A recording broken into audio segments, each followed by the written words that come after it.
3 días después de Platea, un soldado persa seguía vivo. No estaba luchando, no estaba huyendo.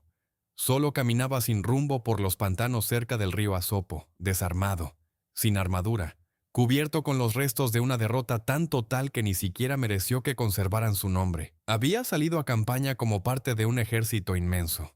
Ahora era uno de quizá 300 hombres que todavía respiraban. Nunca dejó testimonio de lo que vio dentro de aquel campamento.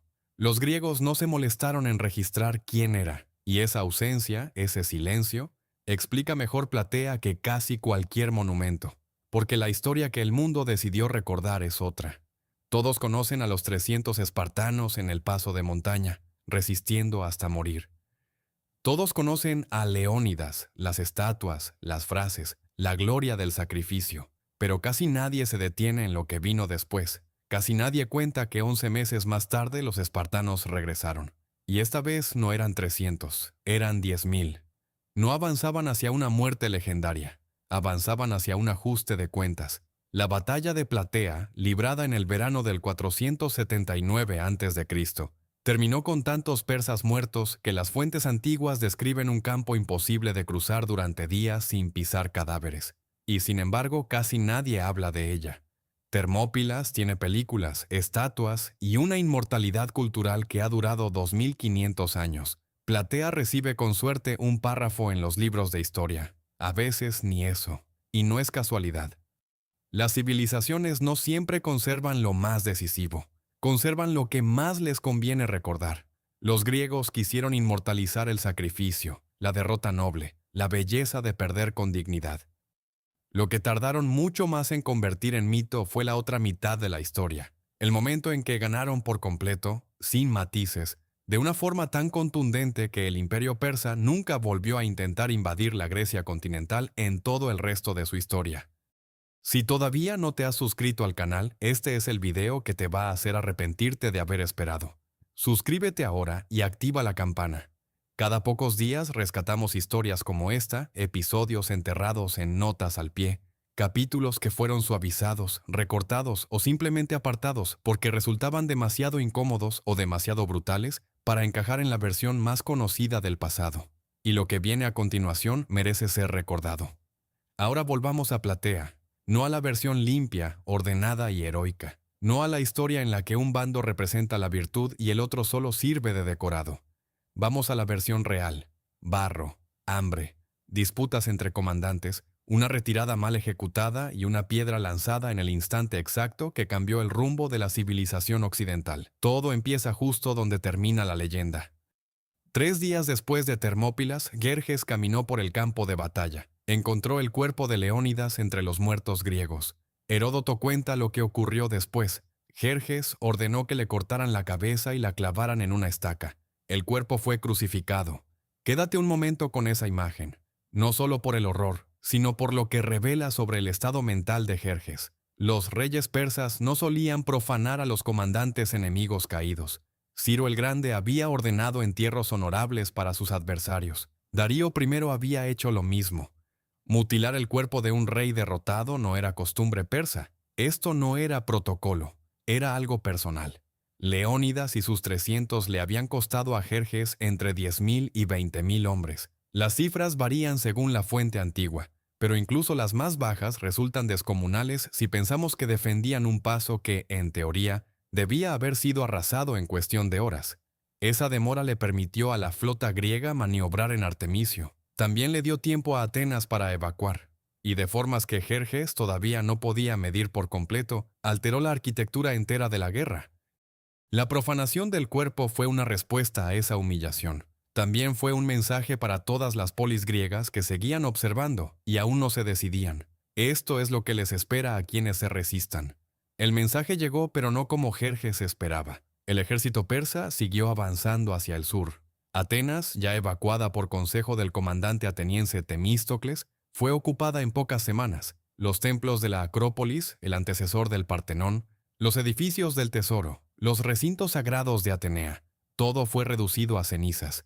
No se trató de un saqueo incidental.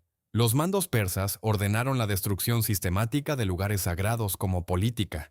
Era el equivalente antiguo de incendiar la identidad de una nación. La ciudad física desapareció bajo el fuego. Pero hay algo que ocurre cuando arrasas una ciudad cuya población sigue viva y observa el humo desde los barcos en el puerto. No destruyes su voluntad, la concentras. Aquí es donde la mayoría de los documentales recorta la historia. La alianza griega estuvo a punto de romperse por completo después de Termópilas. Esparta y sus aliados del Peloponeso tenían un plan: levantar una muralla a través del istmo de Corinto, fortificarla, dejar que Persia se quedara con todo lo que estuviera al norte de esa línea, Atenas incluida, y defender solo el Peloponeso.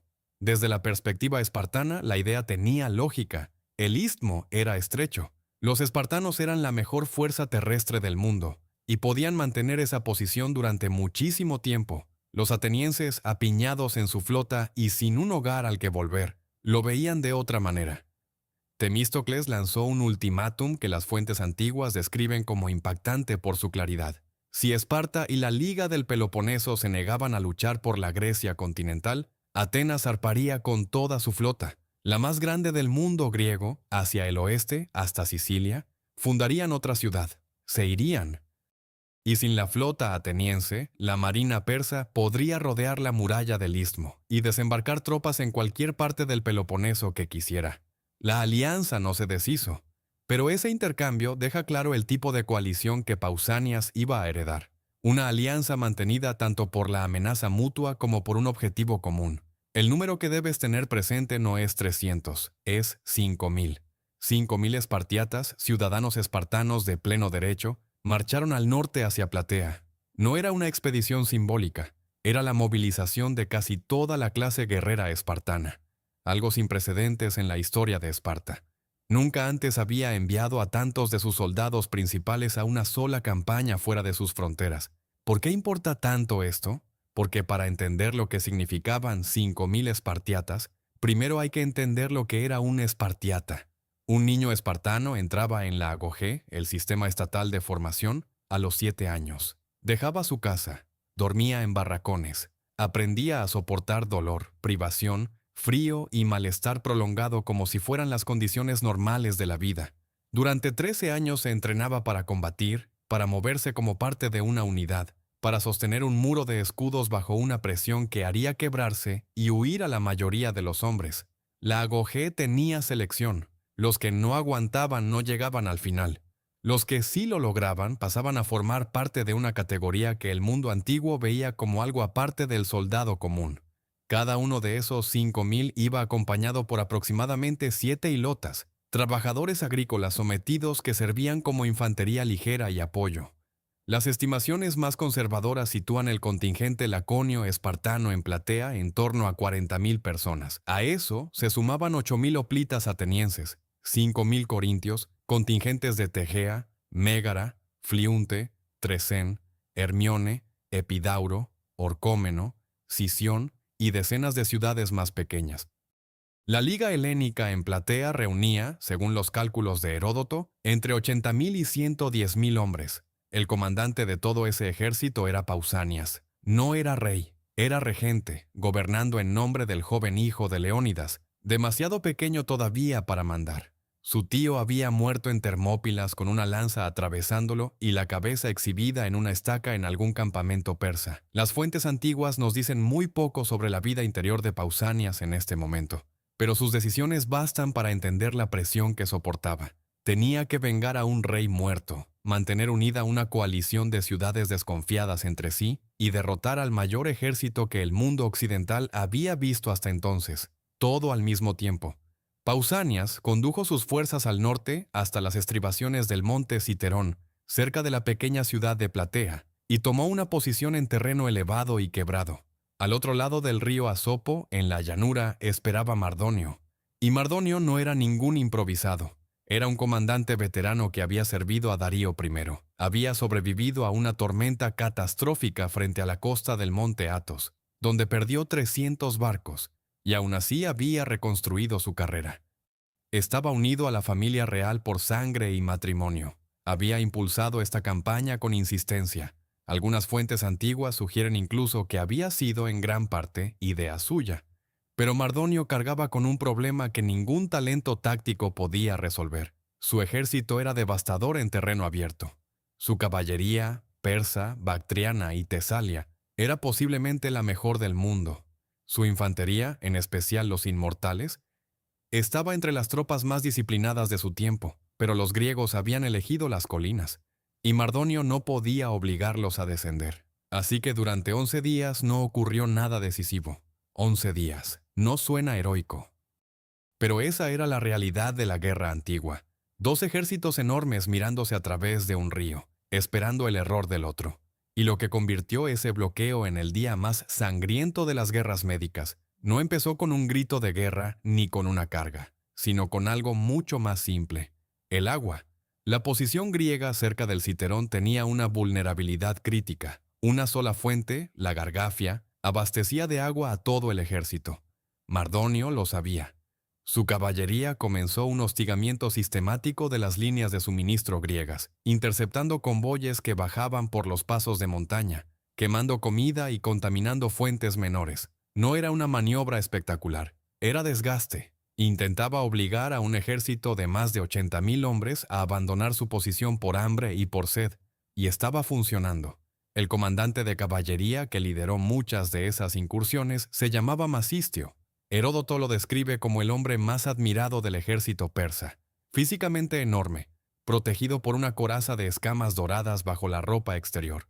En un enfrentamiento cerca de las líneas griegas, su caballo fue alcanzado por una flecha y lo derribó. Masistio cayó y fue rodeado por atenienses. Al principio no podían matarlo.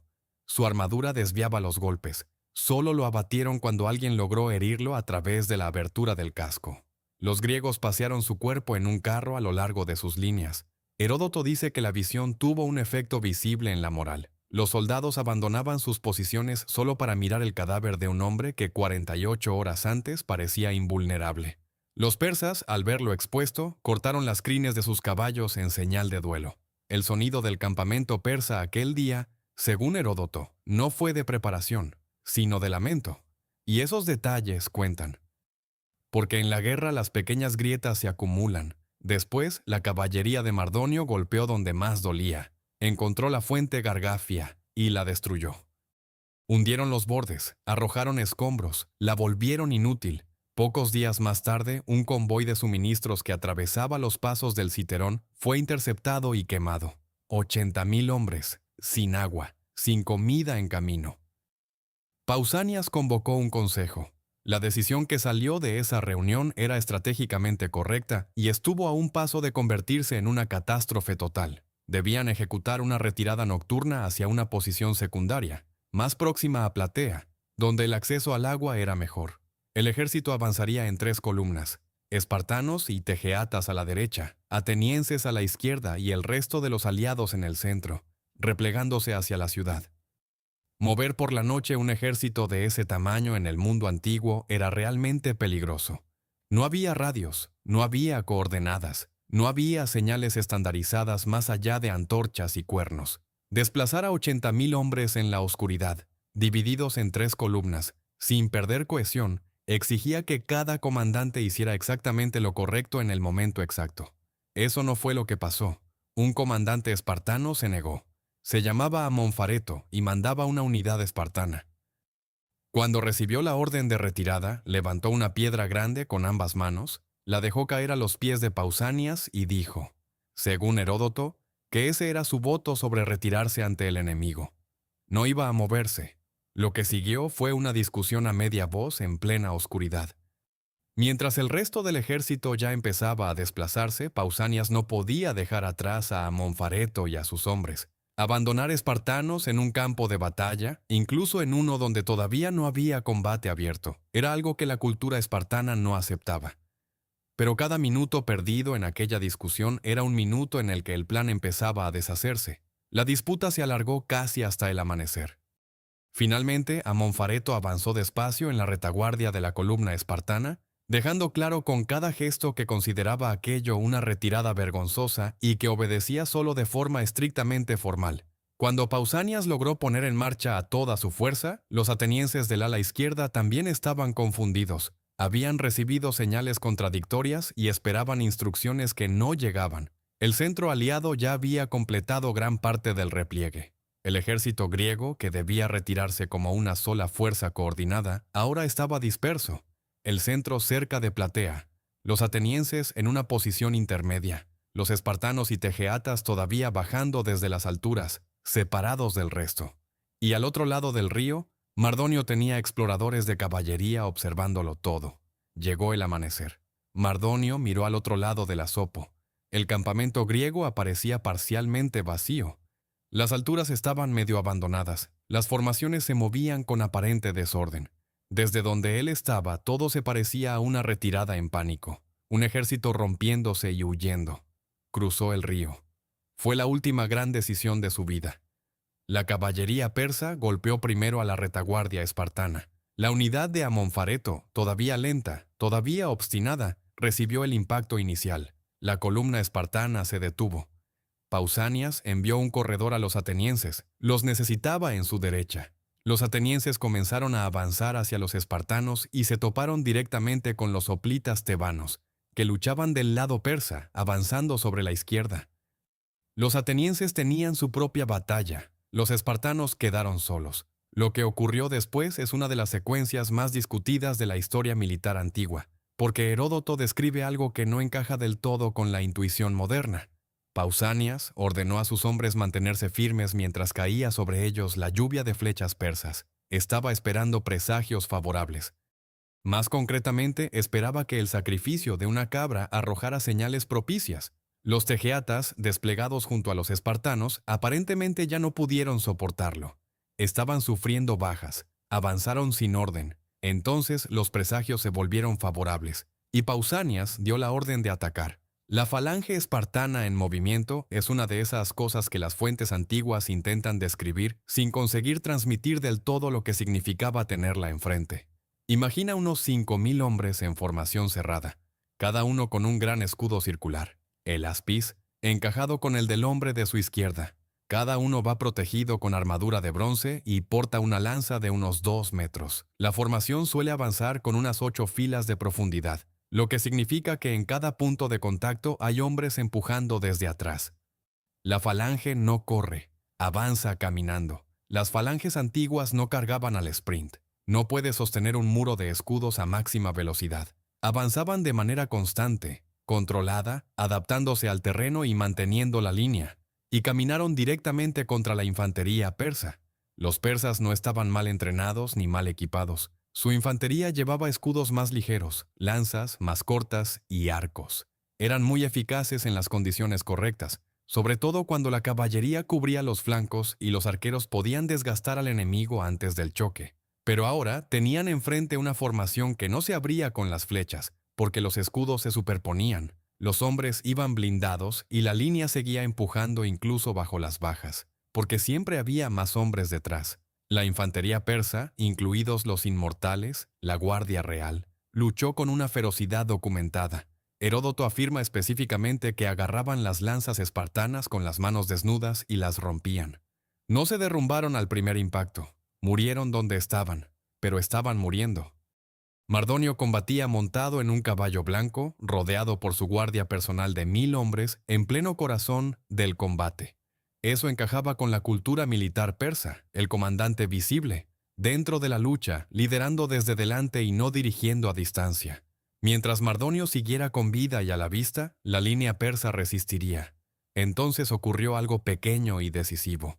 Un hoplita espartano llamado Arimnesto, mencionado por nombre en las fuentes antiguas, y eso ya indica la importancia de lo que hizo. Divisó al general persa en medio del caos. No le lanzó una lanza, le lanzó una piedra recogida del suelo, arrojada con toda la fuerza que pudo reunir. Golpeó a Mardonio y lo derribó del caballo. En el aplastamiento de hombres que lo rodeaba, su guardia real no logró sacarlo de allí. Mardonio murió. El efecto fue inmediato y visible. La línea persa, que hasta ese momento seguía resistiendo, dejó de resistir. Hombres que unos instantes antes estaban arrancando lanzas espartanas con las manos desnudas, se dieron la vuelta y huyeron. La falange avanzó sobre el espacio que ya no era una línea de defensa, sino una ruptura abierta. En el ala izquierda, la historia fue distinta, pero el resultado terminó siendo el mismo. Los atenienses luchaban contra hoplitas tebanos, griegos que habían elegido el lado persa. Allí no había diferencia de entrenamiento ni de equipo. Eran hoplitas contra hoplitas, la misma formación, las mismas armas.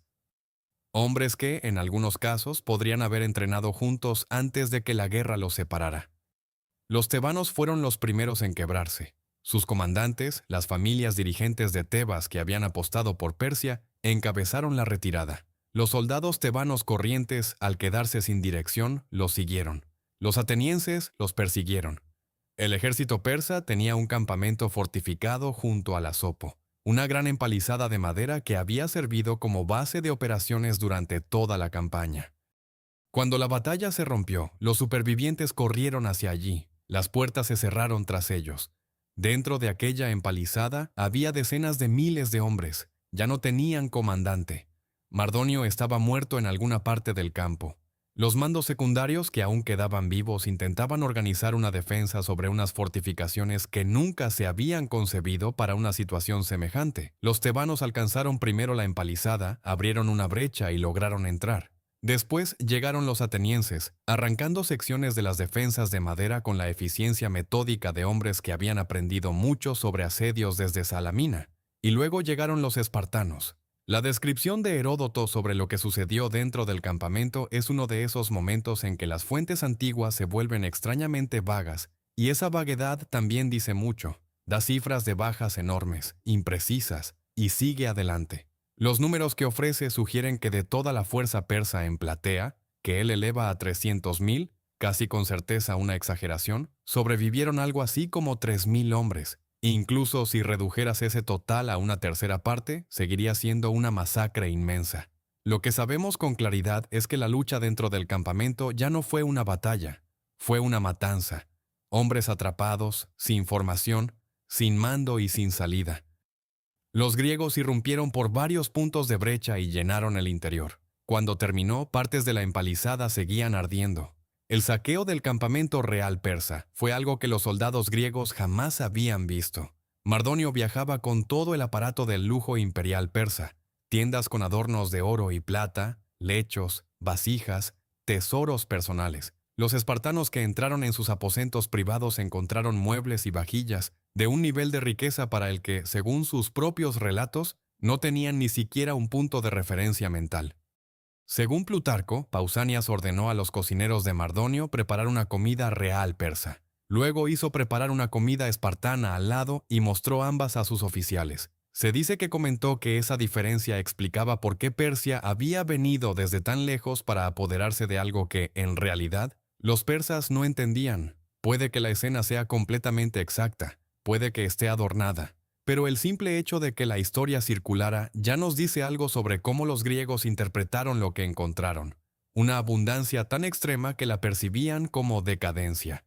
El botín de Platea se distribuyó según la costumbre griega. Una 10ª parte fue enviada al santuario de Delfos, otra 10ª parte a Zeus en Olimpia. El resto se repartió entre las ciudades aliadas. La porción de Esparta la convirtió durante un tiempo en la polis más rica de la Grecia continental. Heródoto y Diodoro Sículo hacen una afirmación que los historiadores han discutido durante siglos. Dicen que el mismo día en que se decidió Platea, la flota griega destruyó lo que quedaba de la marina persa en la batalla de Mícala, frente a la costa de Anatolia. Es casi seguro que eso pertenece más a la construcción mítica que a la cronología literal. Coordinar una batalla naval en Asia y una batalla terrestre en Beocia exactamente el mismo día, sin comunicaciones modernas, resulta muy poco probable.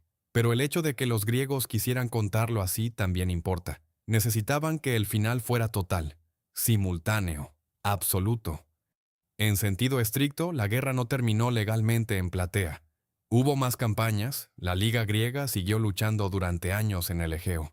Persia no reconoció formalmente la independencia de las polis griegas hasta la paz de Calias, décadas más tarde. Pero Persia nunca volvió a enviar otro ejército a la Grecia continental, ni durante el reinado de Jerjes, ni durante el de ningún otro rey aqueménida después de él.